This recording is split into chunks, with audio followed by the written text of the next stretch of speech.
السلام عليكم ورحمة الله وبركاته. أهلا بكم، منورين جميعا كل المشاهدين.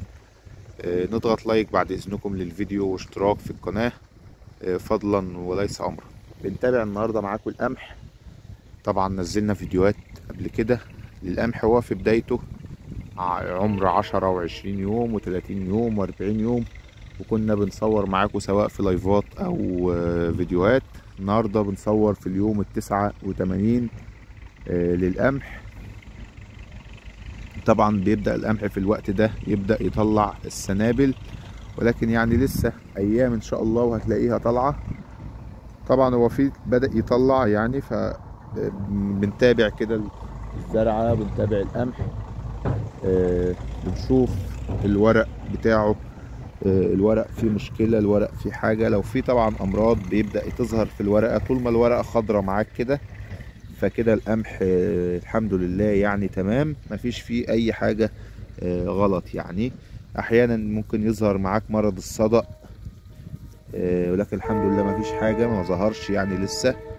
صدأ الأوراق في القمح طبعا بتبقى نقط برتقاني كده او خطوط برتقاني على الورقة الخضراء دي، شبه صدأ الحديد، عشان كده اسمه الصدأ. طبعا عشان تعرفوا او تميزوا صح، بتمسك الورقة بصبعك كده كده زي ما انا ماسكها بصبعك كده، من هنا ومن هنا، من ورا ومن قدام، وبتمسح الورقة بايدك كده وانت طالع، بتبص على صوابعك بتلاقيها اتعكت بودرة، بودرة برتقاني، اكنك مسكت حديد مصدي او صدأ حديد بالظبط. هو نفس الشكل او نفس اللون، فعشان كده اسمه مرض الصدأ. طبعا بنتابع مع بعض، فطبعا قلت اوريكم المنظر. طبعا بداية طرد السنابل في القمح بيبدأ طبعا من عمر 90 يوم، يبدأ يطرد السنابل. كل يوم عن يوم بتلاقي فيه زيادة. طبعا هنا لسه يعني ما ظهرش شوية، بس ممكن بكرة تلاقي او بعده، كل يوم عن يوم بتبدأ تلاقي فيه نسبة طرد سنابل.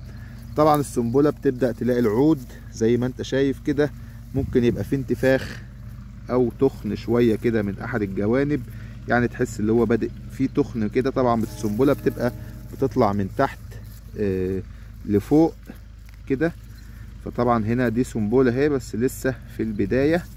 طبعا دي الشنبات او بداية السنبلة بتبدأ تطرد اهي اهي. هي هنا السنبلة طبعا بتبقى فاضية، وبعد كده وبعد كده بتبدأ تتملأ بالحبوب. دي كده البداية، كده بداية طرد السنابل او بداية طلوع السنابل. تطلع من الساق من تحت وتطلع معاك لفوق. طبعا هي لو انت ملاحظ في تخن في العود عن تحت شوية، تحت مظبوط هتبدأ تلاقي فيه بروز او تخن كده، دي بداية طرد السنابل. لو لاحظنا عود تاني ممكن لسه ما ظهرش فيه، فبتلاقيه ماشي معاك رفيع او مظبوط. طبعا هنا برضو نفس الكلام، العود ده ماشي معانا مظبوط اهو، من فوق فيه انتفاخ اهو، وبدأ يطلع السنبلة تلاقيه في انتفاخ، يعني جاي معاك من تحت رفيع. جيبه من بعيد شوية اهو، رفيع، بدأت تطلع السنبلة اهي. بكرة تلاقيها فتحت اكتر من كده.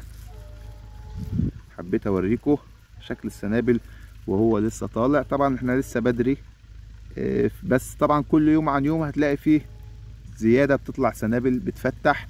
طبعا دي فتحت نص كده، نص بس مش كاملة. لو لفينا العود تلاقي السنبلة بتطلع من الورقة وتبدأ تفتح وتكبر معاك لفوق. طبعا دي بداية الخير وبشرة خير.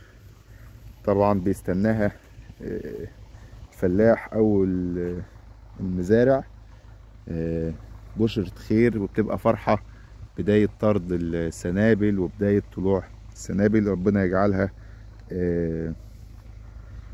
خير لنا وليكم يا رب، اللهم امين. اتمنى تكونوا استمتعتوا معايا بالفيديو، اتمنى تكونوا مبسوطين بالفيديوهات اللي بنزلها على القناة. بننزل محتوى منوع يعني، سواء حيوانات او اغنام او زرع او ادويه او حاجات من دي. اتمنى نضغط لايك للفيديو واشتراك في القناه فضلا وليس امرا. والسلام عليكم ورحمه الله وبركاته.